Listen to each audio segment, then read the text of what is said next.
Fala, pessoal!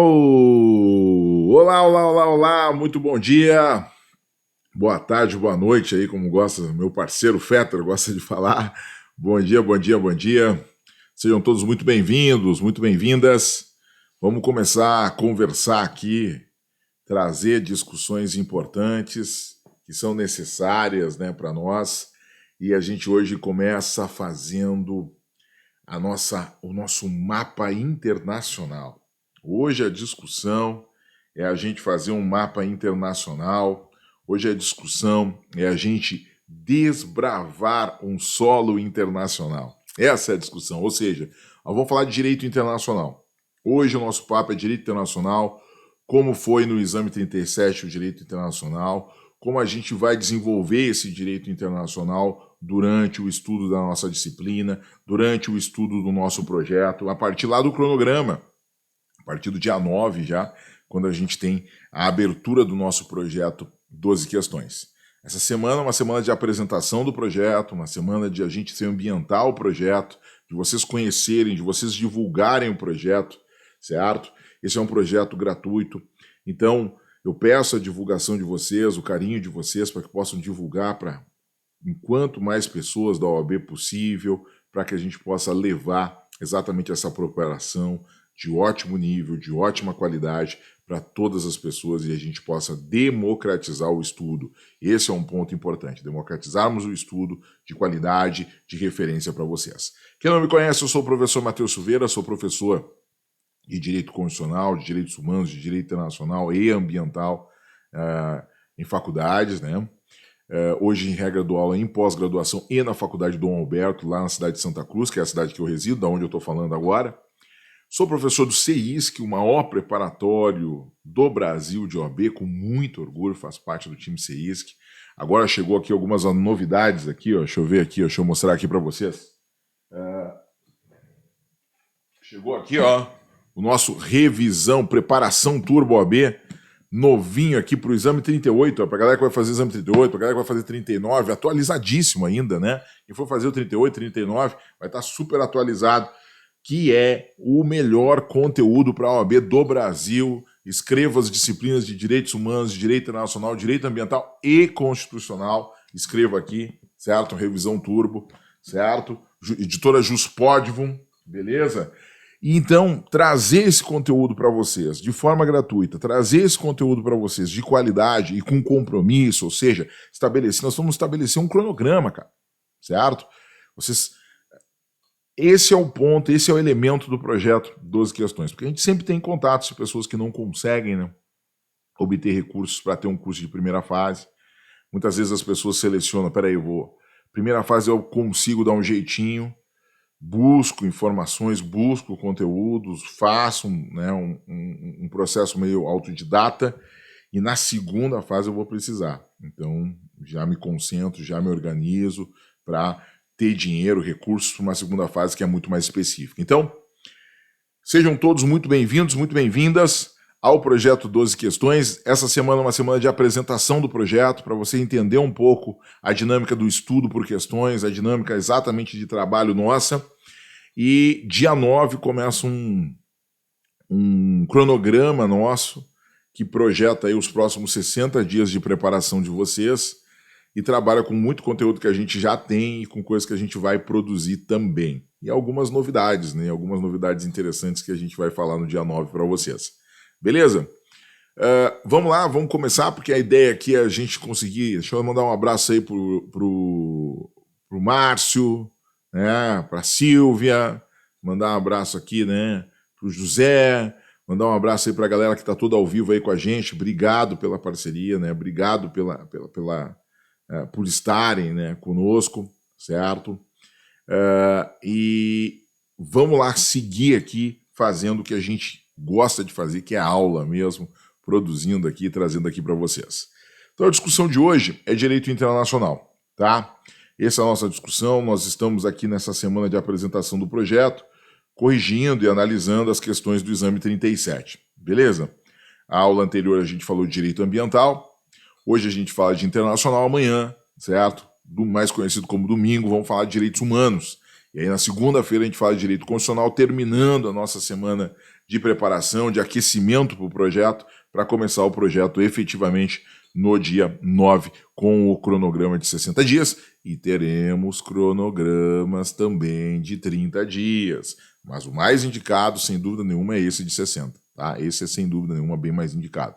Tá? Para você conseguir estudar essas 4 disciplinas com muita segurança, e isso já vai te dar um up importante na preparação, sem dúvida nenhuma, dessas disciplinas. Beleza? Vamos lá? Deixa eu mostrar aqui para vocês, então, nossa discussão é o direito internacional, e aí a gente começa sempre com os temas mais cobrados. Quais são os temas mais cobrados de direito internacional, professor? Bom, o tema ainda sendo o mais cobrado de direito internacional é a LINDB. Cara, o examinador de direito internacional adora, é apaixonado pela lei de introdução às normas do direito brasileiro. Tem que estudar aqui, tem que compreender aqui e não pode confundir com outras temáticas que ele gosta de deixar um pouco de confusão. Então tem que cuidar, a LINDB é tema preferido desse examinador, ele gosta muito dessa temática, tem que ter uma atenção bem forte a essa temática. Depois, nós temos sem dúvida nenhuma o CPC, certo? E as temáticas de competência, lá do artigo 21, 22, 23, 24, 25 do CPC, e a homologação de decisão estrangeira ou sentença estrangeira. A homologação de decisão estrangeira ou sentença estrangeira está lá no 960, 961, 962, até o 965. Outro tema importante que ele adora cobrar, ele se confunde, ele não sabe cobrar esse tema, porque ele não tem, acho que, a experiência prática. O examinador da OAB que cobra esse tema, acho que não tem a experiência prática. Então ele se confunde com frequência nesse tema, ele erra com esse tema, mas ele gosta da temática. Então, bom, se eu fosse ele, eu gosto da temática, etc., eu ia estudar, né? Eu ia estudar para poder fazer perguntas melhores, porque ele fez 3 perguntas e as 3 perguntas foram problemáticas nos últimos exames, né? Por que elas foram problemáticas, professor? Elas foram problemáticas primeiro que ele fez cópia de questões que já tinham sido feitas. Isso gerou a anulação de ofício, inclusive, da OAB. E terceiro, porque ele cobrou algo sem conhecimento prático, cobrou algo errado, né, na questão envolvendo, né, o divórcio consensual, certo? Na questão envolvendo o divórcio consensual. Ele cobrou algo contrário a toda a disposição do CNJ, sendo que essa discussão desemboca nos cartórios e precisa ter o mínimo de cumprimento das disposições do CNJ. Então, tem tudo isso aí que provavelmente leva a ter uma resistência agora à homologação da decisão estrangeira, ou ele vai dizer, não, vou lá e vou ir contra o Matheus, ou bater lá no Matheus e dizer, viu, cobrei agora, cobrei certo, você não me elogiou. Bom, se cobrar certo eu vou elogiar, tá?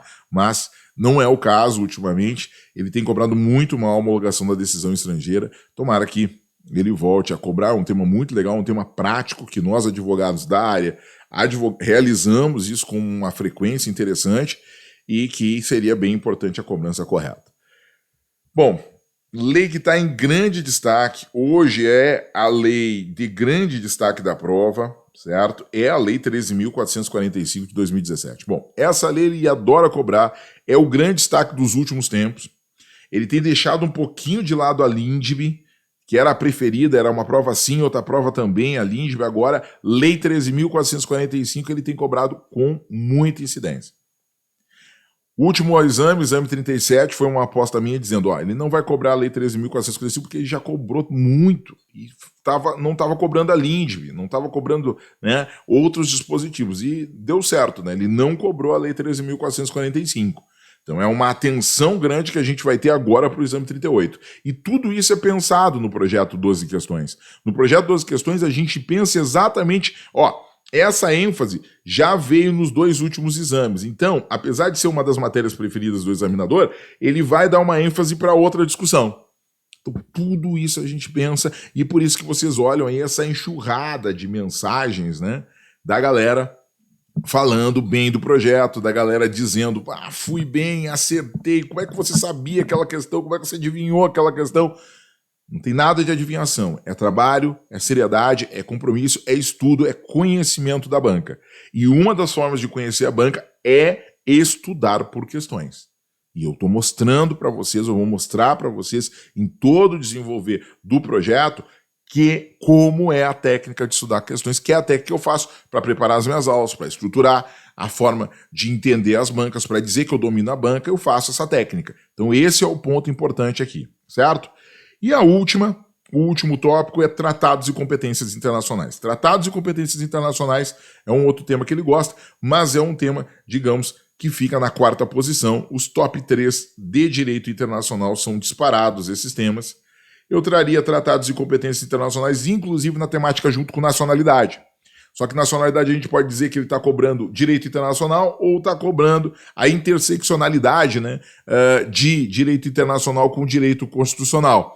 Então eu posso ter a nacionalidade lá no tópico de direito constitucional, mesmo que seja uma cobrança de norma de direito internacional. Então tudo isso é possível dentro dessa discussão, mas são esses temas. Ou seja, a prova de direito internacional, ela é uma prova de alto número de acertos, por quê? Porque ela traz temáticas repetidas. Dificilmente ele inova. Ele inova mais em direito ambiental do que em direito internacional. Então a prova de direito internacional, nós temos aí 99%, 90%, não vamos botar tão grande, né? 95% de chance de acertar os dois temas e de estudar tranquilamente esses dois temas. Já em ambiental eu coloco lá para 80%, né? Por quê? Porque ele pode dar uma variadinha e aí quando ele vai variar, ele muda e aí a gente não tem o controle de toda a legislação ambiental, certo? Nem seria indicado estudar se ele pudesse ter como margem de cobrança toda a legislação ambiental. Seria totalmente errado e inadequado a gente estudar para duas questões toda a legislação ambiental. Então a gente estuda porque a gente tem um mapa da prova, a mesma coisa aqui internacional, só que no mapa do direito internacional ele cumpre muito mais certinho, certo? Então esses são os temas e esses temas vocês vão estudar durante todo o projeto, a gente vai estudar durante esses 60 dias do projeto e nós, sem dúvida nenhuma, vamos alcançar as duas questões que vão vir no exame, certo? No nosso próximo exame. Beleza? Bora lá, vou colocar aqui para vocês então a primeira questão na tela. O veículo de serviço do consulado, então um veículo de um estado estrangeiro, né? O consulado é uma repartição pública de um estado estrangeiro no Brasil, tá? O veículo de consulado de um estado estrangeiro transgrediu leis de trânsito brasileiras e causou avarias em uma viatura da Polícia Militar do Estado da Federação. A competência para processar e julgar uma eventual ação indenizatória é originariamente. Então vejam só. Nós temos um estado do Brasil que sofreu um dano por um veículo de um consulado estrangeiro, ou seja, um veículo pertencente a um estado estrangeiro. E aí nós precisamos realizar uma ação indenizatória, uma reparação de dano. Certo? Contra, por exemplo, esse estado estrangeiro representado pelo consulado. Lembrando, o consulado é uma repartição pública de um estado estrangeiro no Brasil. É um local de missão diplomática. O objetivo do consulado é sempre atuar para os seus nacionais no estado estrangeiro. Então vai ter consulados aqui no Brasil porque tem população estrangeira desse país aqui no Brasil. E aí a gente tem um ente federado, que é o estado da Federação Brasileira, que pode ser o Rio Grande do Sul, São Paulo, Paraná, Minas Gerais, Pará, Amazonas, qualquer estado brasileiro, e esse consulado, né, que é representado pelo estado estrangeiro. Então, se eu entraria com uma ação, primeiro, eu, advogado do estado, certo? Da federação, para cobrar a reparação de dano do veículo, eu entraria com uma ação contra esse estado estrangeiro. E um ente federado, um estado brasileiro, entrar com uma ação contra um estado estrangeiro aqui no Brasil, só é possível isso no tribunal que tem competência originária para isso, que é o Supremo Tribunal Federal. Certo? Então esse seria o ponto, é essa cobrança aqui. Gerou discussão? Gerou. Por quê? Porque o consulado não é unânime a questão de dizer que o consulado é uma representação do Estado estrangeiro. Porque, em regra, a embaixada tem esse papel e o consulado faz só a repartição pública. Certo? Mas o patrimônio do consulado é do Estado estrangeiro que ele representa, certo? Então, um dano causado por pessoas do consulado, por bens do consulado, gerando danos a um ente federado brasileiro, é uma discussão que envolve a soberania brasileira, que envolve a estrutura federativa e que traria para o Supremo, então, essa competência, essa possibilidade. Mas muita gente discutiu a possibilidade de... Vem cá, não seria a Justiça Federal, hein? Tem interesse da União? Ou não seria a Justiça Estadual porque não tem interesse da União? Seria a Justiça Federal porque tem interesse da União porque envolve Estado estrangeiro e é a União que mantém essas relações diplomáticas? Não, porque há uma competência específica envolvendo essa ação, certo? Que é uma competência do Supremo. Justiça Estadual não seria o caso, porque a gente está envolvendo aqui um Estado estrangeiro e um ente federado, né? Então não seria um conflito. Então o Estado estrangeiro pediria uma reparação de dano e ajuizando no judiciário ligado a ele diretamente. Tá? Então teria algumas discussões nesse sentido. E aí a gente, para ver se a competência do STJ ou do STF, a gente entra nas competências originárias de um e do outro para ver. E aí a gente vai encontrar essa competência lá no artigo 102, inciso 1, a linha E da Constituição Federal, que estabelece o seguinte, ó, artigo 102, inciso 1, a linha E, ou a linha E. Compete ao Supremo Tribunal Federal, principalmente, a guarda da Constituição, trazendo o artigo 102 aqui, né? Cabendo-lhe processar e julgar originariamente. 2 pontos.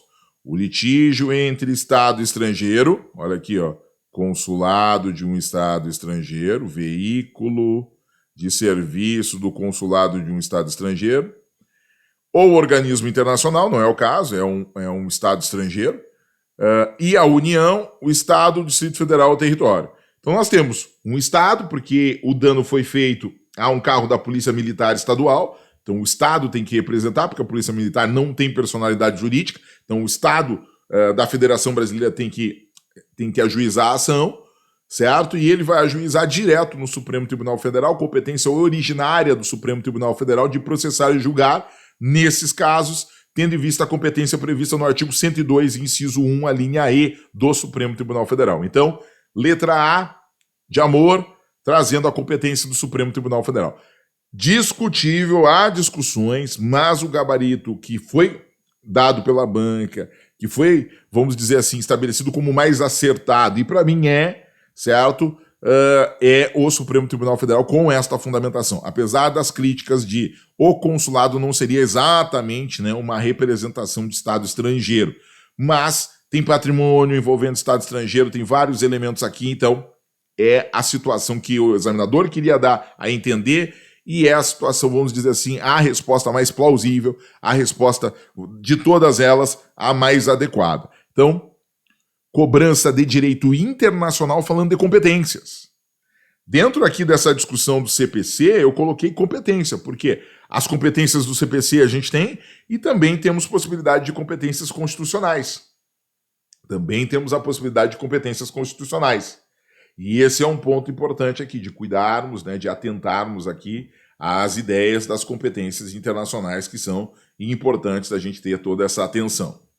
Beleza? Feito isso, a gente conseguiu ver, então, a resposta da questão, da primeira questão, que foi a questão 20 aí da prova que a gente retirou, da prova do exame 37, e aí a gente tem o A de amor aqui, trazendo o fundamento do artigo 102, inciso 1, a linha E. De novo, vocês viram que tem uma discussão de constitucional, competência do Supremo Tribunal Federal na prova de direito internacional? Vocês viram a interdisciplinariedade do direito constitucional? Está sendo cobrado aqui, poderia estar sendo cobrado numa prova de processo civil, por essas competências originárias do Supremo, do STJ. Então a gente consegue aqui construir e fechar aqui um posicionamento bem interessante quanto a isso. Beleza? E mostrar para vocês que o direito constitucional apareceu aqui na prova de internacional. Porque a gente fala das competências do Supremo no direito constitucional. Quando a gente estuda o Poder Judiciário, a gente fala dessa competência, a gente passa por essa competência, a gente explica essa competência. Então, olha, o direito constitucional, presença aqui na prova de internacional. Então, teve 7 questões lá na época, lá no exame 37 de direito constitucional, mais essa de direito internacional. E vocês vão ver que vai ter em direitos humanos também. Isso mostra aquilo que eu estava falando. Se vocês olharem a prova de tributário, vai ter constitucional. A prova de trabalho vai ter constitucional. A prova de administrativo vai ter constitucional. E isso reforça aquilo que eu tenho dito. Direito constitucional você não pode desperdiçar. Direito constitucional é a principal disciplina. Porque o pensar constitucional vai te ajudar a fazer as 6 questões atuais de direito constitucional e responder às outras que são alinhadas com o direito constitucional, que são alinhadas com a Constituição. E que não são poucas, hein? Que podem chegar até mais 6 ou mais às vezes. Aqui a gente está vendo que direito internacional, nas questões de direito internacional, que são a 20 e a 21, cobrou direito, né, constitucional. Beleza? Ok? Vamos lá para a próxima questão, certo? Para a questão número 21, que foi a nossa questão 2, mas na prova que a gente recortou e está trazendo aqui para vocês foi a questão 21. Em regra, né, a gente tem o direito constitucional se estabelecendo aí nas questões. Então eu tenho de 1 a 8 ética, né, 9 e 10 filosofia, 11, 12, 13, 14, 15, 16, 17 a questão de constitucional, né? E aí a gente tem 18, 19 direitos humanos, 20 e 21 direito internacional. Vamos lá então para a questão 21 de direito internacional. E agora a gente vai ter uma nova distribuição, né? Que a gente vai ter que descobrir ao longo aí da prova, né? Como é que vai ser essa nova distribuição, onde estarão as questões de eleitoral, onde estarão as questões de previdenciário, estarão as questões de financeiro, né? Onde é que vão estar essas novas questões aí? Vamos lá para a questão. Questão 2 nossa aqui do estudo de hoje, de direito internacional. Como é que vocês foram na questão 1 que a gente trabalhou? Acertaram? Digam aí. Falem aí como é que vocês foram na questão 1. E vamos aqui para a questão 2. Tá? Mas falem aí como é que vocês foram. Questão 2. Em Londres, uma sociedade empresária chinesa contratou com uma sociedade empresária alemã. Temos um contrato aqui estabelecido em Londres. Ó. Uma sociedade empresária chinesa contratou com uma sociedade empresária alemã. A entrega de 20 mil toneladas, tá?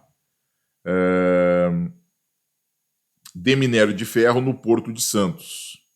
Nós temos uma contratação internacional que foi celebrada em Londres e 2 sociedades empresárias estrangeiras. Chinesa contratou com a alemã. A entrega de 20 mil toneladas de minério de ferro no Porto de Santos, em São Paulo. Por problemas relacionados ao desembarque da mercadoria, a sociedade empresária chinesa resolveu demandar em face da alemã, ou seja, entrar com uma ação em face da alemã. De acordo com as normas do direito internacional privado brasileiro, assinale a afirmativa correta. Bom, então aqui ele puxou uma discussão de obrigações internacionais, e aí ele poderia estar conversando sobre a LINDB, a Lei de Introdução às Normas do Direito Brasileiro, no artigo 9, que vai trazer, né, que vão reger e qualificar a contratação, a lei do local onde ele foi constituído, no caso aqui, ao meu ver, na China não, em Londres, né, a lei civil de Londres vai reger e qualificar esse contrato, certo? E aí ele traz algumas perguntas aqui, ele traz algumas discussões, inclusive trazendo questões sobre competências, né, e trazendo esses pontos. Ou seja, essa discussão, né, ele traz aqui para a gente poder entender, para a gente poder compreender aqui esses tópicos e fazer a nossa resposta. Então nós vamos lá. Agora, no outro a gente foi Constituição, para falar de competências. Nesse nós vamos ir no CPC para falar de competências também, porque a discussão não ou nós vamos no CPC para falar de competências, ou nós vamos na LINDB para falar de Lei de Introdução às Normas do Direito Brasileiro. Uma das duas nós vamos fazer. Então vamos lá. Ó. Letra A. A competência para processar e julgar a demanda é exclusivamente da autoridade judiciária inglesa. Gente, processar e julgar a demanda é uma norma processual. A legislação brasileira não fala sobre isso. E o que a legislação brasileira pode dizer é se o judiciário brasileiro tem competência ou não para resolver a questão. E a legislação brasileira vai dizer que tem, né? Porque, como a prestação do serviço, a obrigação tem que ser cumprida no Brasil, compete sim ao judiciário brasileiro conhecer dessa ação. Então, o judiciário brasileiro pode conhecer dessa ação. Se o judiciário inglês pode conhecer dela ou não, eu não tenho a menor ideia. Por quê? Porque eu teria que dominar a legislação inglesa. A legislação inglesa não cai na nossa prova. Então, isso é algo que te tranquilize, certo? A competência para processar e julgar a demanda é exclusivamente da autoridade judiciária inglesa? Não tenho a menor ideia disso. Eu teria que dominar a legislação inglesa para saber se há alguma competência exclusiva do Poder Judiciário inglês ou se não há. Sem isso, não tem como eu responder essa questão feita por, né, essa afirmativa. B. A competência para processar e julgar a demanda é concorrente das autoridades judiciárias da Alemanha e chinesa. Também eu já posso eliminar ela, porque para responder isso, eu teria que dominar a legislação processual da Alemanha e da China. E eu não domino. Ninguém domina fazendo OAB. E esse é um ponto, né? Quando eles perguntam essas questões de competência de um país ou de outro, nós só podemos saber a competência brasileira. É a mesma coisa quanto a nacionalidade, né? A nacionalidade de um país ou de outro, bom, eu só sei sobre a legislação brasileira. E é isso que é cobrado. Não posso viajar para a hipótese que manda para o mundo e achar que tudo tem uma resposta no mundo lá simples e fácil e que seria possível de ser consultado e de aplicado no exame da OAB. Claro que não. Certo? Então isso tranquiliza vocês. Vem uma hipótese dessa, vocês já eliminam porque ela é fantasiosa. Se a justiça brasileira é concorrentemente competente para processar e julgar a demanda.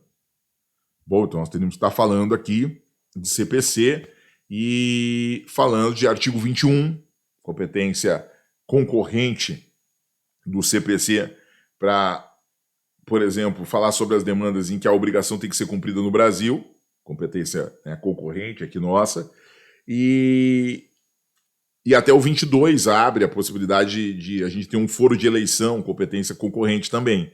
Então seriam possibilidades aqui que a gente tem.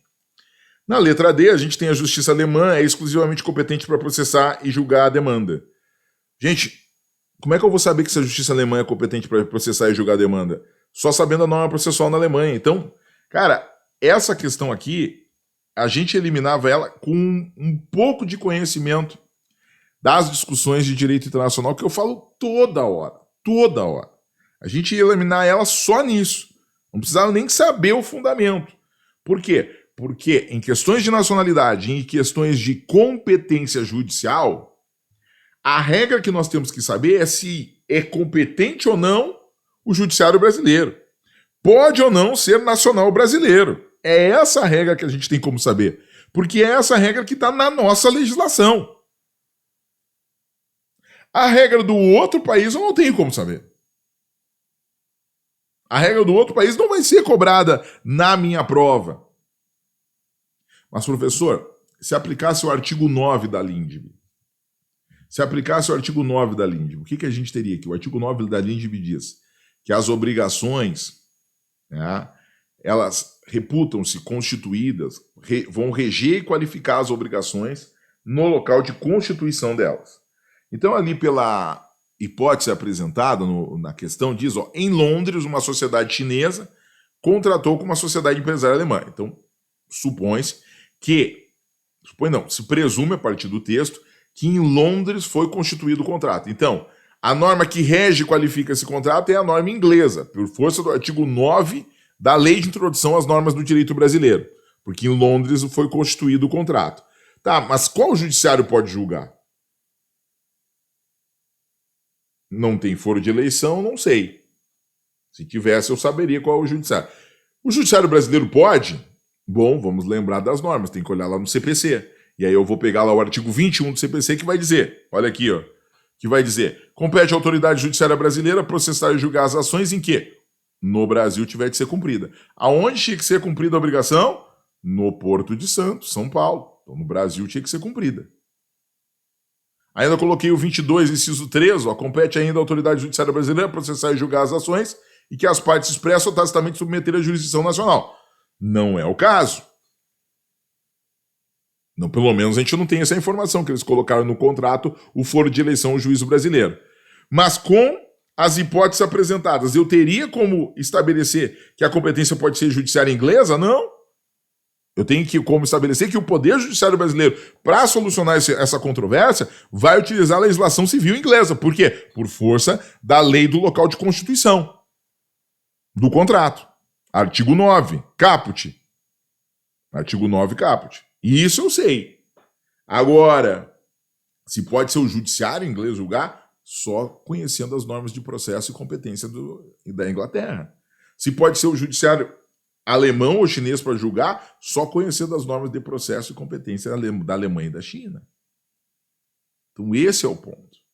Então isso auxiliava muito a gente. A mesma coisa quando a gente faz a aula de nacionalidade, que a gente vai estudar, não é hoje, e eu falo, cuidado, vocês ficam preocupados com a nacionalidade do estrangeiro e não se preocupam com a nacionalidade do brasileiro.